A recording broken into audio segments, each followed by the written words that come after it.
Welcome back, Dead Ball Dancing. We are in a festive spirit today. Come on It's now. it's damn near Christmas, man. This is the Christmas episode. We're gonna have a lot of fun. We're gonna talk a lot of crap. But is Christmas not the best time of the year? It just is, right? So I was really I guess the easiest way to talk about it, I was kind of anti-Christmas, like kind of anti the whole thing. And I find myself as I'm getting older, Yep. kind of slipping into more of it and wanting to do like going to look at the lights and like the fake snow at the mall and like that kind of shit. So yeah, I'm all in for Christmas. Yeah, dude. It's like the rest. This is the time of the year I think that we all look forward to, man. Family and but good basketball, good football, good food, and I love the lights too. I turn into a kid when it comes to Christmas, man. I love the lights. So, yeah, great time of year, brother. Small amount of housekeeping. New 602 hats, all up in the shop, all up in the shop. So if you want some of this hotness, It does look really good. I will give you credit for that. It looks great. it's But no Christmas hat. I wish you would have told me that we were gonna go Christmas I gotta hats. keep you on But your toes. You know, you're the host. I gotta keep you on your toes, keep you guessing. So, surprise. one thing you did say is that in the Christmas spirit, you wanted to have a libation or two during the show. I sure did. I sure did. Yeah. What do you, any what do you got? Can I make a confession? Of course you can. And you're gonna tell me it's more work, but go ahead. No, no. All right. So if you've watched the shows, any of the shows, really, this is my water cup. You probably almost never see me drink out of it. This is my bourbon cup, and I drink out of it every episode. So when you texted me, you're like, "Hey, let's do bourbon tonight." That's why I laughed. Yeah. Like it wasn't because it was a bad idea. It's like because I didn't realize that we were having dry shows up until this point. No, and I knew what was in the cup, but I think it's good for the audience to know too. And I think it's good for us to share it together. So, brother, been fun so far. Cheers. Merry Christmas to everyone watching. Cheers. Dude, I went with a little bit of the Kirkland Canadian whiskey. I kind of went a little bit. Oof. See, now I feel bad because I didn't grab the bottle. Yeah. But I am actually drinking AZ Distilling's new limited label. If you're in the Arizona area, I highly recommend our friends over at AZ Distilling. Fantastic. I've never heard that one before. We'll definitely have to give that a trial run here. Well, by the time you're back in town, this bottle will be gone. But we can go get another one. Nothing wrong with that, man. Nothing wrong. But man, Merry Christmas, and what a week of basketball this was, huh? Yeah, truly. And a good thing, too, because this upcoming week is kind of thin. Really quick show note. We have adjusted our Dead Ball Dancing top 25 because the AP, quite frankly, shouldn't exist. The Associated Press is trash. Reading articles on their website is trash. I don't know who their staff writers are. They're probably just people trying to make a name for themselves. That's fine. You got to publish your stuff earlier, and it has to not be so biased. So we have taken the AP poll from 10% of our rankings down to 3.3% of our rankings, pumped up mine and Justin's rankings. So you'll see a little bit of a shift in the rankings on your screen, a little bit of a departure from where the ranked teams in the country sit right now, but it's not too far off. Yeah, and I'm super glad that we made that adjustment to, right, not to say that we're, like the number one basketball gurus in the world, but I think anybody that knows basketball can recognize that like Gonzaga and UConn don't deserve to be number 11 and number 14 in the country, which is what the AP has on that, right? So I kind of just saw that, Rick, and I was like, I'm kind of tired of just giving them way too much credit. I think for the people that watch the game, we're trying to tip our cats them a little bit more. So obviously looking at that top five, Auburn and Tennessee swap spots, mostly driven off of Ken Palm. We really haven't moved, you and I, in a couple weeks here on the top slots. And then Duke and Bama flip between 5 and 6. Personally, I'm still kind of questionable on Duke, but I have no problem with them being in the top 10. I really don't have a problem with them being in our top 5. We can talk about that a little bit more. Anything else, just like overall movement, kind of stand out to you? Yeah, I was bummed to see.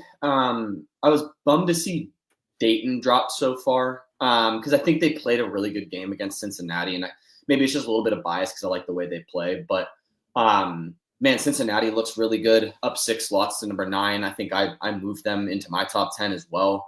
They look sharp. UConn down 2. I don't even know why they're still in. I think it's because Ken Palm is kind of having them be a little bit stronger than they were. But before we get into any of the details, no real call outs. Mississippi State up 7 is something I'm going to get into for sure because they look very, very impressive. But what about you? Yeah.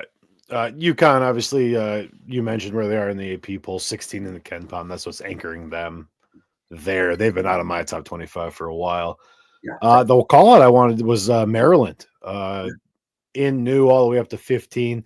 Now we kind of talked about that log jam in the Big Ten, kind of from 26 to 30. Maryland, a little bit the last team standing there. Michigan State kind of behind them, but that was a big call out for me all the way to 15 in our ranking, obviously on the back of some Ken Palm jumps too. Yep, and I don't know if you remember this, but I gave you some homework a couple of weeks ago during one of our other episodes, and I asked you to watch a Maryland game. And man, they look good, dude. Like they can shoot the ever-loving lights out of the basketball. They're shooting 50% from the field, 38 from 3, and 74 from the line on 226 attempts. So not only are they efficient from the outside, but they're getting to the rack. They're getting to the free throw line where they're really efficient. They shot above 50% against Marquette, Villanova, and Ohio State. And we know those 3 teams have some really big wins this year. 88 points a game. That's got to be the lead in the Big Ten. I mean, when was the last time a Big Ten team averaged 88 points a game, right? And what I really like is they've really impressed me on the defensive side of the ball, Rick. Maryland itself as a team has 773 field goal attempts year to date, and they've limited opponents to 688 field goal attempts. So they are flying around the defensive side of the ball, forcing 16 turnovers a game, generating 23 points. So that was literally one of the things that I had in my notes is, man, what an impressive team they are. Even their losses, right? Lost to Marquette by 4. That's a perennial top 10 team. Purdue at the time was number 8, lost by 5. So I think they're trending in the right direction. They play a lot of guys. Very impressive, Maryland. Yeah. So I'm happy that you shouted them out. Yeah, and the homework you gave me, I actually watched that Ohio State game, and they held that Ohio State team to 38% shooting. Really just a holistic effort from them, both ends of the court. So yeah, I'm happy to see him at 15 here. Obviously a Big Ten guy. Of course. We'll see. I don't think Maryland ends the year at 15. I'll say that, but they have looked really good. Yeah, there's still a couple of those wins in the Big Ten though. They're going to stay in our top 25. Oh, absolutely. And really, if you're looking at the Big Ten, there's only 4 teams left up in our rankings here, and it's not super clean. But that's Big Ten season, right? Everyone kind of beats each other up, and you have a auto bid come out, and then a bunch of guys on the 5 and 6 lines. So yeah. What else you got? What else stuck out to you this week? Cincinnati, man, they're on a hell of a run. They look really good. Obviously, the win over Dayton is kind of like the feather in the cap of the run. But Cincinnati's been playing really good basketball, really clean basketball. I think the thing that's going to work against them is that they're in the Big 12 now, and we've talked a lot about how good the Big 12 is. So I'm a little afraid for Cincinnati. I think when they get into conference season here, which is like now, I think they are not the 3rd best team in the Big 12. So I think there's going to be a little bit of regression there. But I mean, all you can do is win the games that are in front of you, and that's what they've done. So you get to go in the conference season with some nice wins and some great defensive effort that you could build off of. Yeah. So I think that's what I'm going to be looking for from Cincinnati the rest of the way is like, can they continue playing Big 12 basketball the way they've played a fairly tough non-conference schedule? Yeah, and that win over Dayton too, Rick. I think that win over Dayton is going undervalued because of the inherent bias for these bigger schools. I don't think people understand how good Dayton is and how I still think they're going to make a wild run. And Cincinnati beating them cohesively as a unit on both sides of the ball impressed me greatly. So I really like your call out there for Cincinnati. And I mean, if they keep playing ball like this, do we say it's them and Iowa State in the Big 12? Like, I don't see anyone else that's as good as Cincy and Iowa State right now. Houston. You and I can agree to disagree on that one. you know who we will agree on? Yeah. How about Drake? We can agree on Drake. I'm surprised you didn't have him in there. An undefeated Drake team. Yep. If they are still undefeated on January 13th, yep, I believe they'll be 14-0. Yep. They will be an AP top 25 team. Yeah. Yeah. They will be inside my top 15. Yeah. Now they have to play some real games after that. That's a cherry picked date. They need to continue performing, but this team is undefeated. They've won every game in front of them, which again is all we can ask of these teams. Like, all you can do is win the games. Now, scheduling, you should be scheduling better teams, but once your schedule's set. Win the games and you're there. And Drake's undefeated. Yeah, and a cool mascot, and they're actually already receiving votes for the AP. Not that you and I care about the AP, but like they're getting like I think 80 something votes. They're up there with some of the big dogs for next in line at the AP. And speaking of kind of these little guys, one of the notes that I had want to talk about this week was, is the Atlantic 10 conference like kind of underappreciated? I mean, I'm going to read off some team names, and I want you to tell me, as a Wisconsin fan, if you want to face any of these teams in the tournament. St. Bonaventure. The answer is no. Yeah, I know. St. Bonaventure is on the screen. We're going to talk about Rhode Island, George Washington, Loyola Chicago, VCU, and Dayton. Those 6 teams are a combined 63-12 to date. And they're not playing scrubs. Like, they're starting 63-13. Thank you. Did I miss one? 63-13? Is it 13? Loyola Chicago just lost. Damn, 20 minutes ago. I forgot to count that one. Thanks for keeping me honest. But, I mean, every team that I just named in that top 6, right, they've made a tournament run. They've had some huge upsets, and I'm proud of that conference, man. Like, I'm curious to see, like, even if Dayton wins that conference championship outright in the tournament, like, what's to say the Bonnies aren't going to get in, or VCU or Loyola Chicago? Like, this conference can legitimately have 4 teams in the NCAA tournament if the committee gives them enough credit like they deserve. So I was really, really, really impressed with that conference. I don't know if you've been tuning into those games, but they play a good brand of basketball. Well, I don't know if you remember or not, but VCU, a team I called out early in the season as a threat. Yes, you did. Down year for the Billikens. Yep. Honestly, down year for the Bonnies, playing better as of late. The Dukes have been good. LaSalle's looked good. I mean, the A10 is no joke. Yep. No. To answer your question, the only team on your list I would like the Badgers to play is Loyola Chicago. Correct. Just because they will tire them out and win 47-44. Yep. I feel pretty confident that we can win a game with fewer than 90 total points scored. That would be right in the Badgers' wheelhouse. Yep. But no, I mean, these teams are all teams that can shoot. They're all teams that play just a rabid style of defense. Yeah. And I don't want my team having any part of them because they're scrappy, and those are kind of the games the Badgers seem to lose. It just feels like one of those teams is going to be like a 2-15 or like a 3-14 upset this year. Like, I don't know. Like, I just can't put my finger on it. But like, if Kentucky has to play St. Bonaventure as a 3 versus 14 seed with the way Kentucky has looked this year, give me the freaking Bonnies, dude. Right? Like, I've been impressed with that conference. I really have. I'm looking to see how they end. I want to see how they end the season. Like, 63-13 for your top 6. They're all going to have to end up playing each other. Which one's going to come out victorious? Right now, I'm kind of leaning between Bonaventure and Dayton. But VCU, as you know, always shocks people. So just want to give Atlantic 10 a little bit of love before I moved on. Yeah. Anything else on your end? I had a couple more, but what do you got? Yeah, I mean, while we're talking specific conferences, how about 9 SEC teams in our top 25? We've talked about their strength. We've talked about their ability. It's here. I mean, they still have to play each other. So, like, understand that there's more basketball to be played. But ultimately, at the end of the day, this team is doing, or this conference is doing exactly what we expected them to. They're winning. They're playing tough. Yeah. I'm sure you're not a huge fan of where I have Texas ranked. But adding Texas and Oklahoma to what is a pretty stout SEC already. Yeah.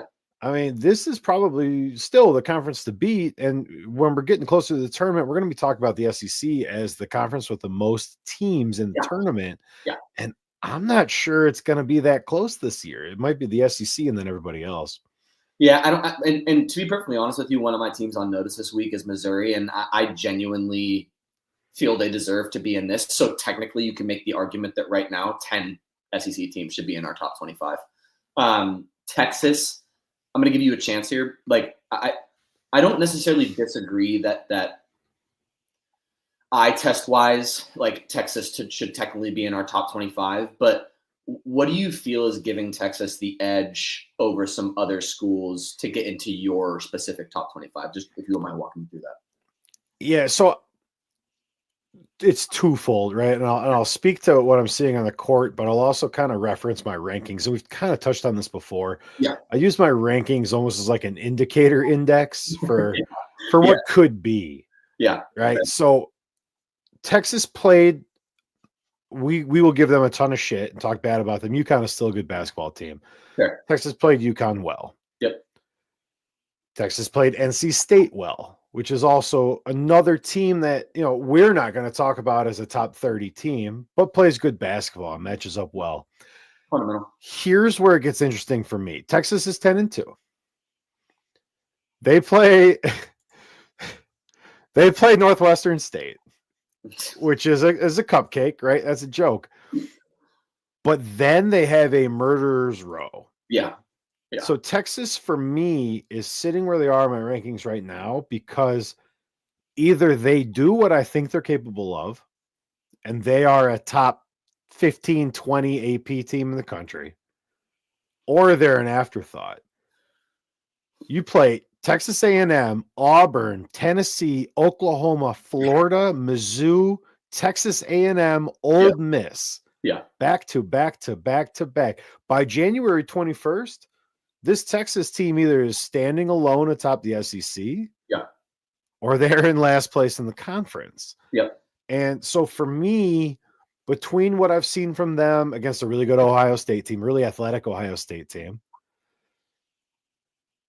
they blew out Chicago State, and Chicago State's one of those really small teams that I'm not going to waste a whole bunch of breath on, but that's a good team. It's an athletic team. Yeah, true. Played Syracuse tight, played St. Joe's tight, played NC State tight, played UConn tight, and they have won more than they've lost. So for me, it's not that Texas is a top 10 team.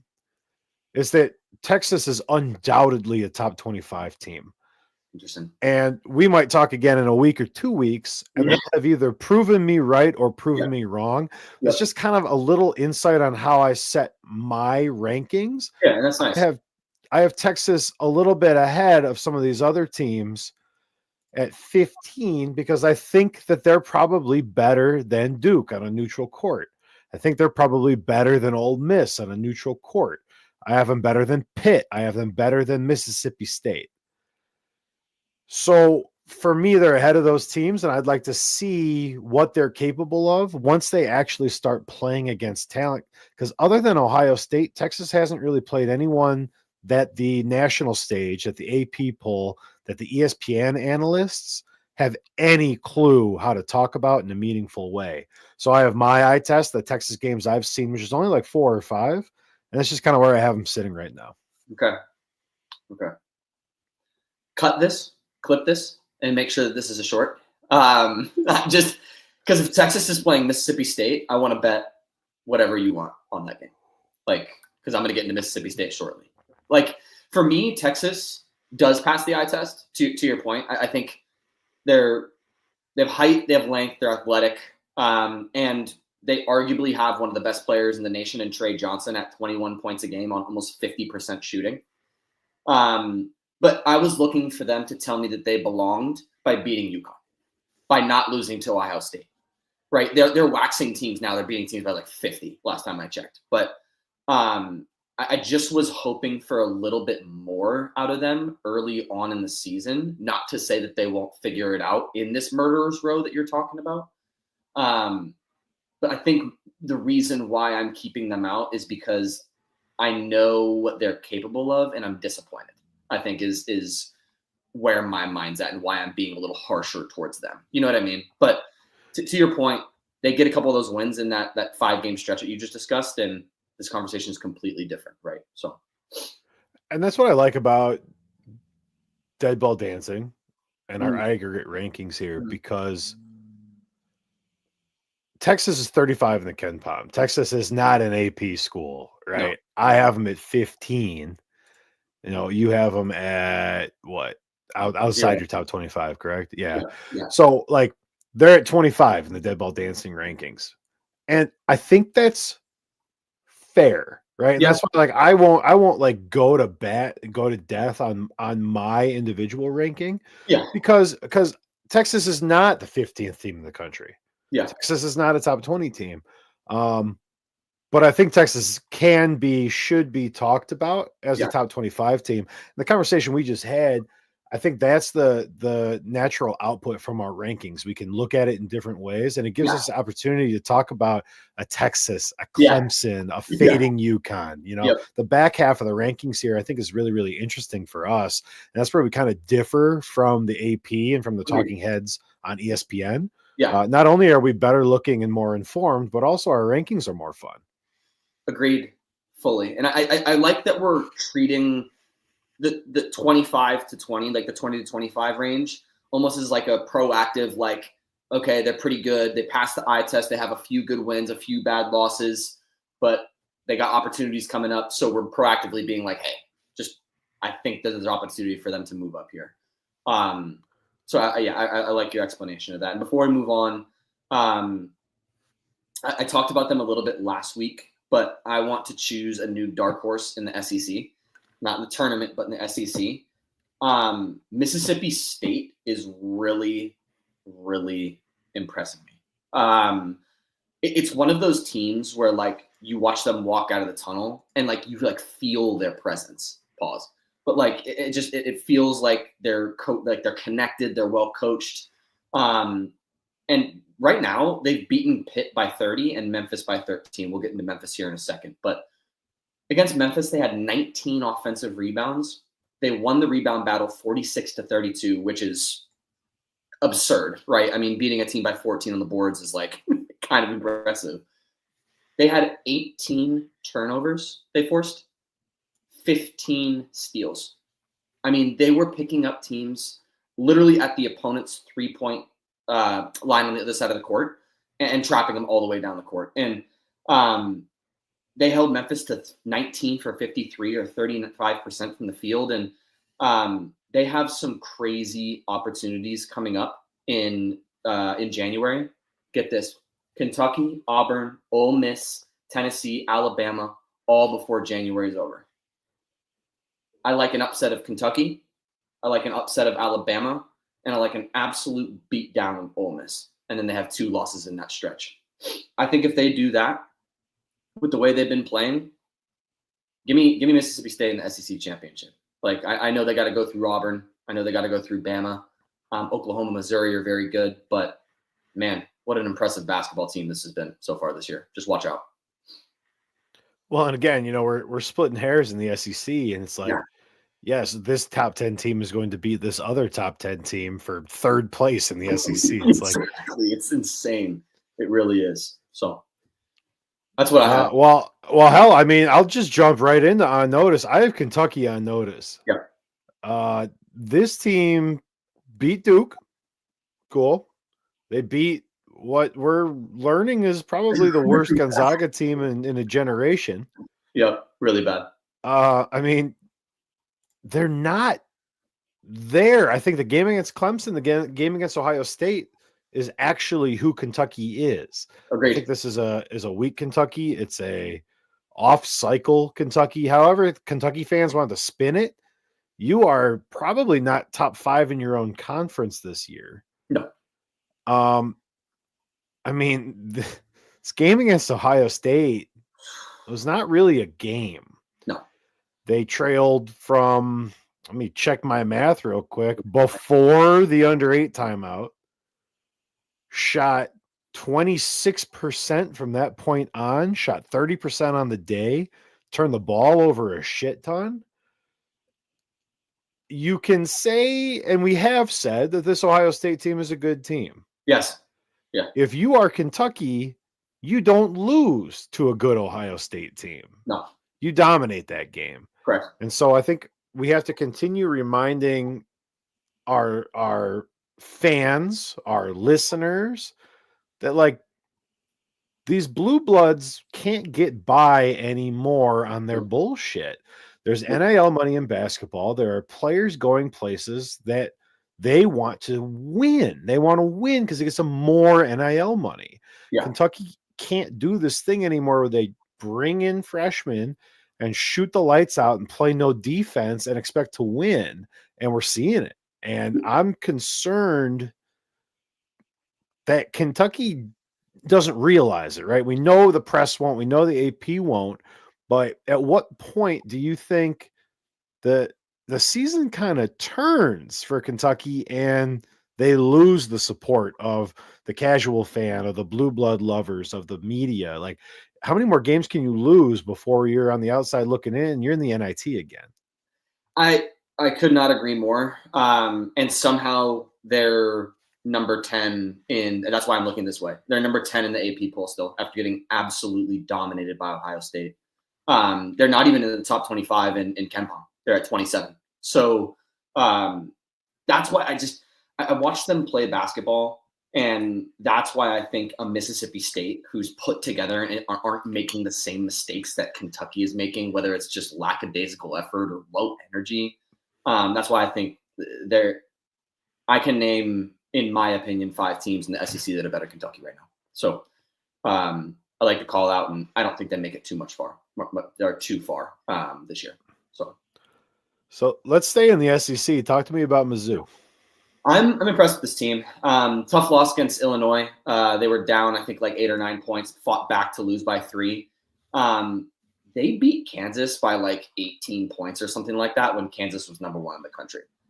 I paid no attention to the loss. I paid no attention to Kansas losing this game, and I looked into it and this team, and they have some wild statistics, Rick. First in D1 in bench points a game, 46 points a game off the bench.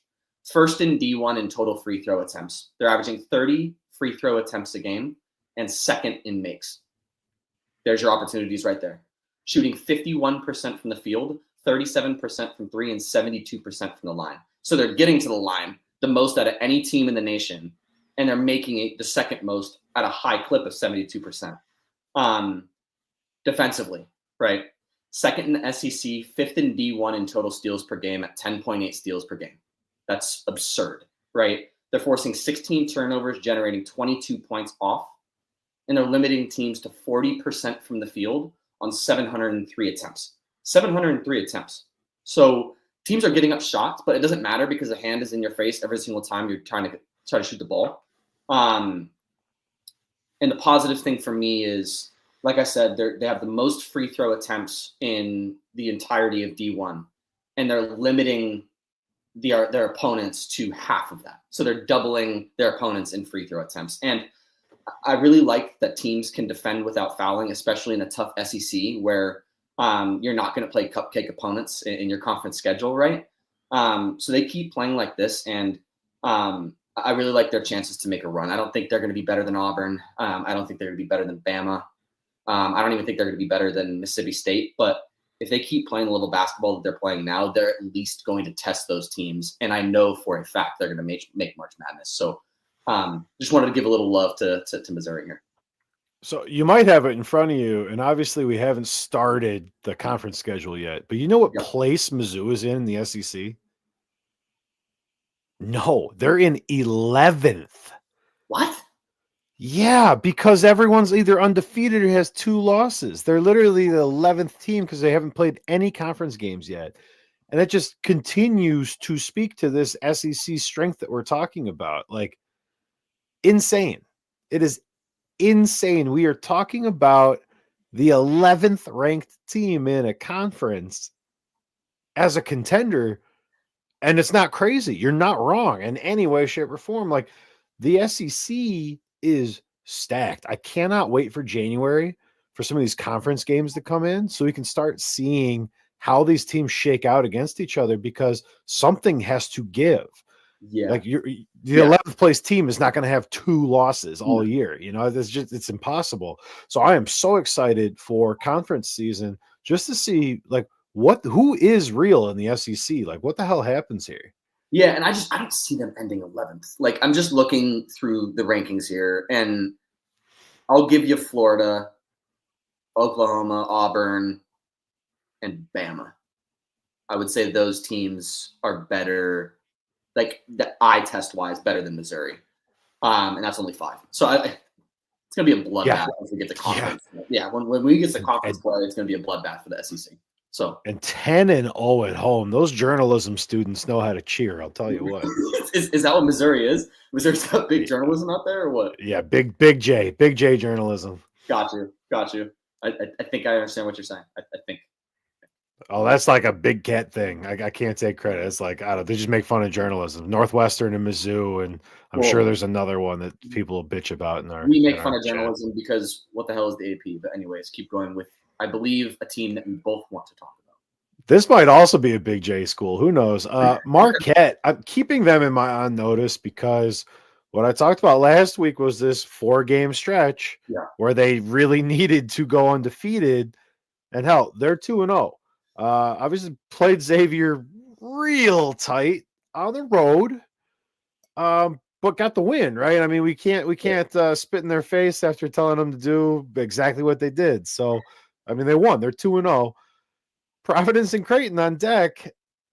If you can get through this 4-game stretch we had talked about, you don't really have another game till February. And then it's these 4 teams all over again. Yeah. But if Marquette can make it out of this mini murderers row inside their conference here, the Big East is real. Big East is a real thing.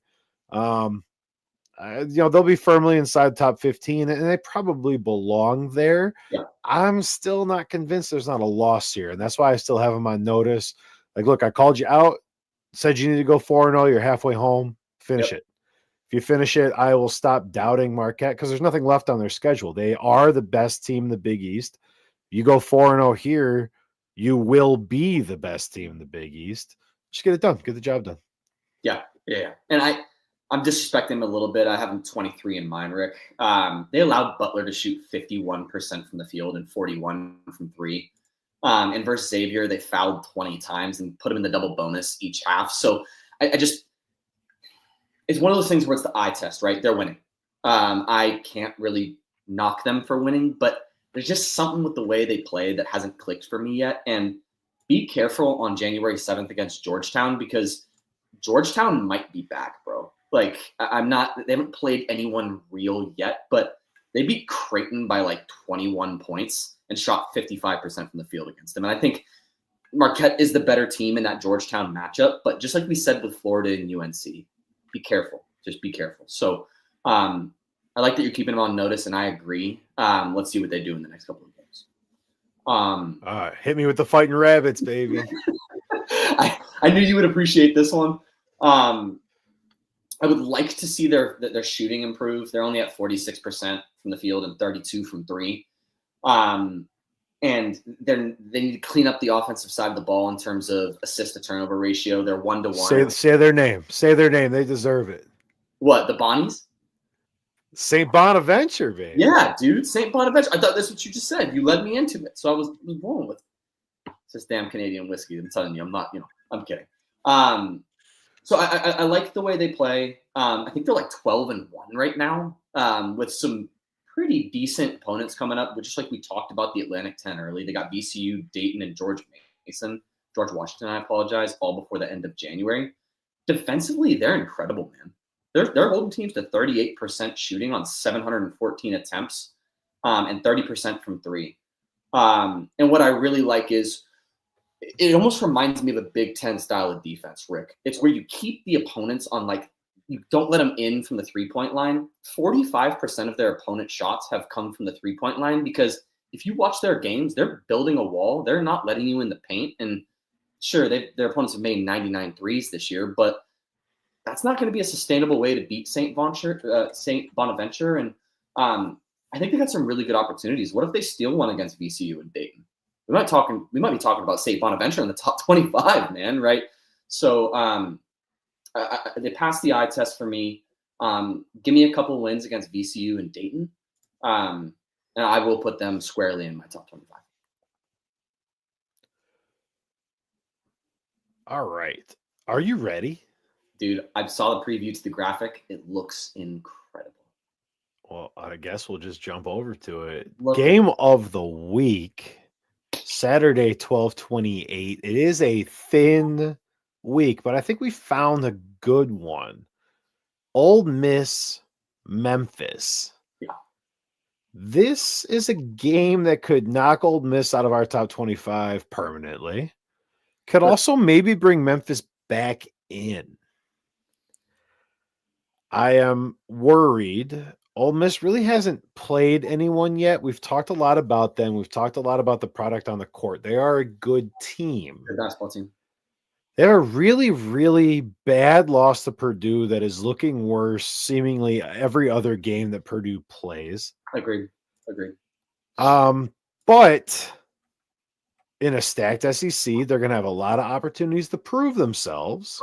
Correct. Starts right here with a non-con game against what is a really good shooting Memphis team. Yeah, I think the thing that stood out to me the most is how similar these teams are. Yeah. I do think that Ole Miss has better guards, which you would expect from a bigger school, more ability to recruit.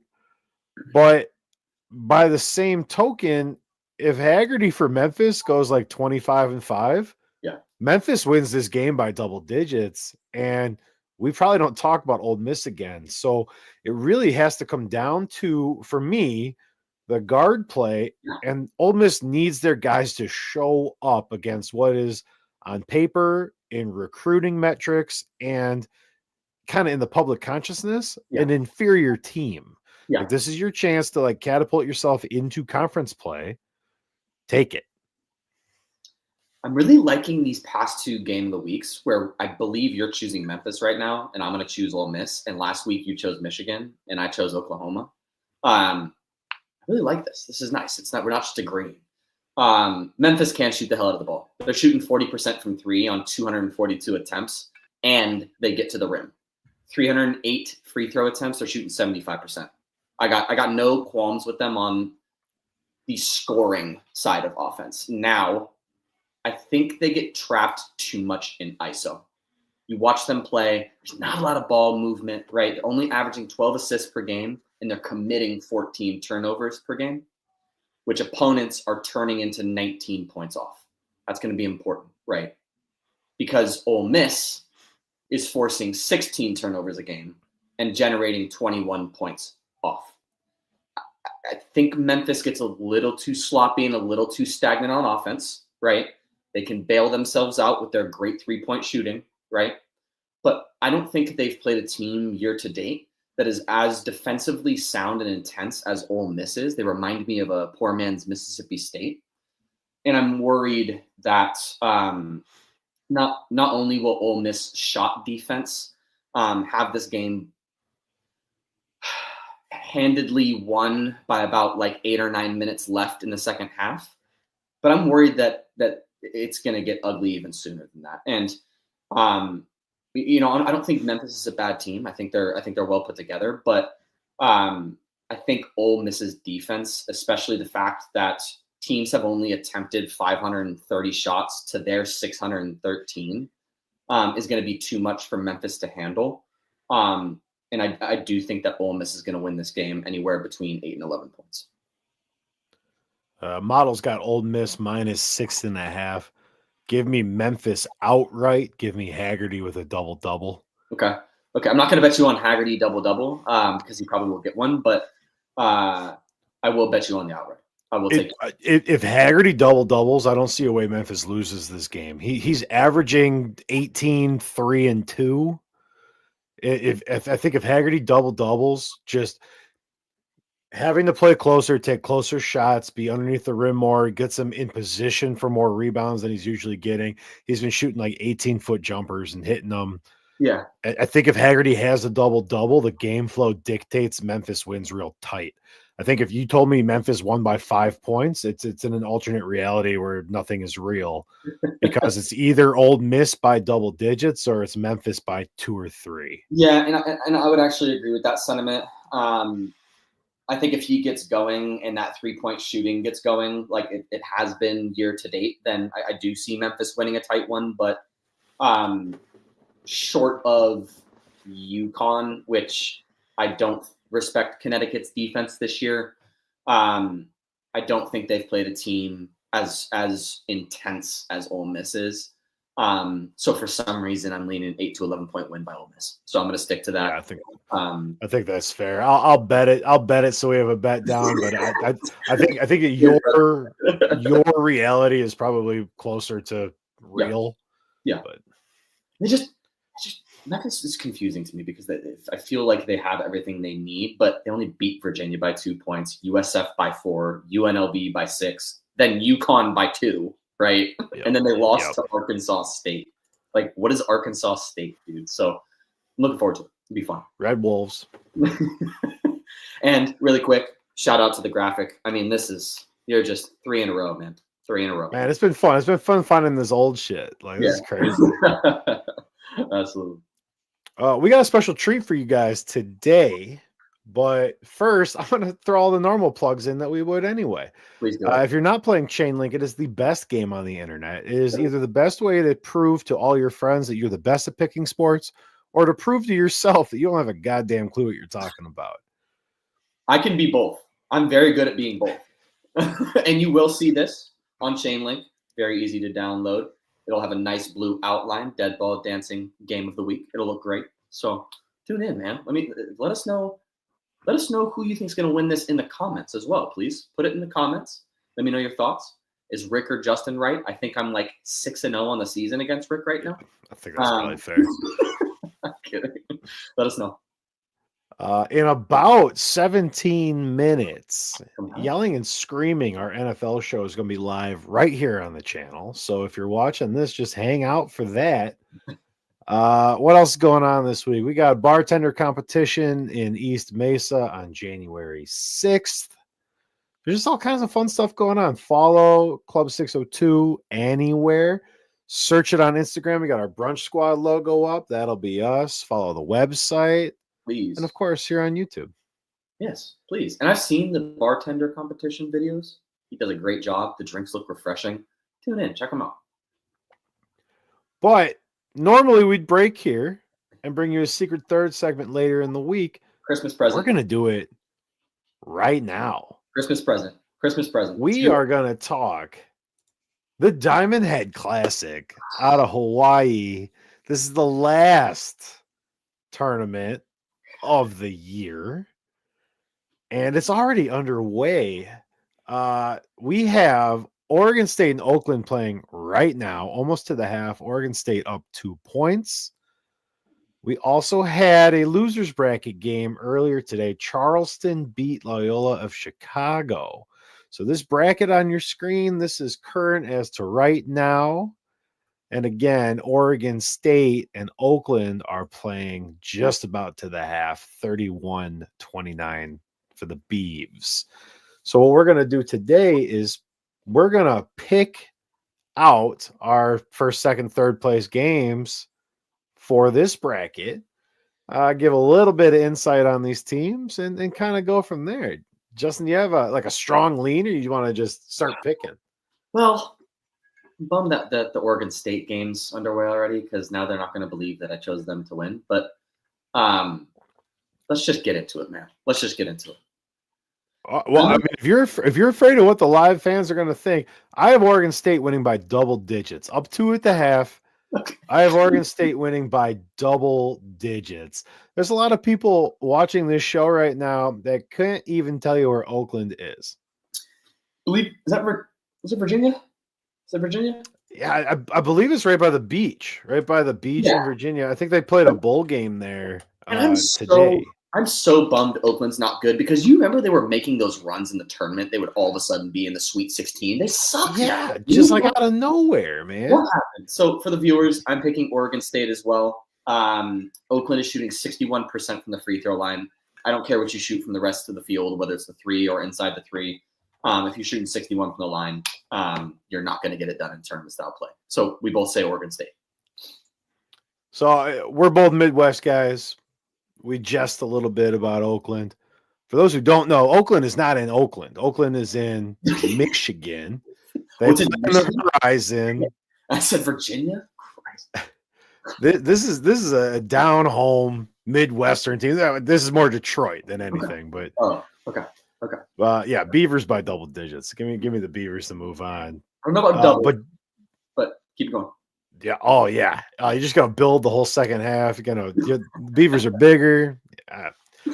Who are they gonna play? Who are they gonna play in the championship game? Is it gonna be Nebraska or Hawaii? You know what? Took me a second here because I really wanted to choose Hawaii because look at that freaking logo. Look at the Rainbow Warrior logo. Like, are you kidding me?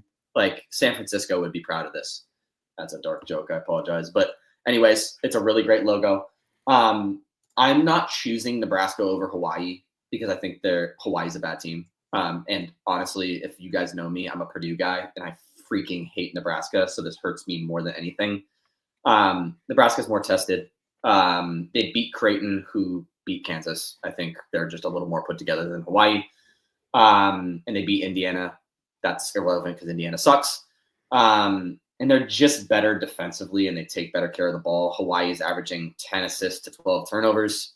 Hawaii's athletic as hell. They're super strong. But Nebraska is used to Big Ten basketball and Hawaii is not. So I'm going to take Nebraska winning that game. I'll have you know, Hawaii has beaten 2 other schools that are based in Hawaii.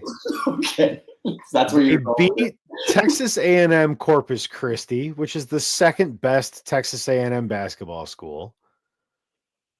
They played Grand Canyon close after Grand Canyon's 2 best players fouled out. They only lost that game by 6. Okay. And they beat Charlotte yesterday. Okay. And the Charlotte's the 49ers. Cool nickname, by the way. Very cool. And Hawaii scored 78 points. That's more than 49. Give me Hawaii to beat the Cornfuckers and give me Nebraska to lose to Murray State in the 3rd place game. I don't know if that's even how this bracket works. I think they got to play Oakland. Never mind. They're going to play Oakland. That's not how the bracket. They're going to beat Oakland. They're going to beat Oakland. You're the bracket guy. How do you not know that? I'm looking. It's literally like the bracket that our fans are seeing is like supplementary to the one that's on my screen that actually has the cascade. I want the fans to go in the comment section right now and tell me if they think Nebraska or Hawaii is going to win. If Nebraska wins, you have to FaceTime me and double chug straight from the handle. If Hawaii wins, it's the opposite. I'm in, except we're not iPhone guys because we have Pride. True. Yeah. So I'm not going to FaceTime you, but we could Discord call. Yeah, put it on Discord. Yeah, we'll do it on Discord. So that's the bet. Shake, because there's no shake. Yeah, I'm in. You have we'll know it about 1 a.m. Arizona time. God damn. So you have Hawaii, Oregon State in the championship. Oregon State winning. You have Oregon State winning. Makes sense. I think they're more tested, like we said. It just makes more sense. I also have Oregon State, obviously in the championship, and I have them beating Nebraska,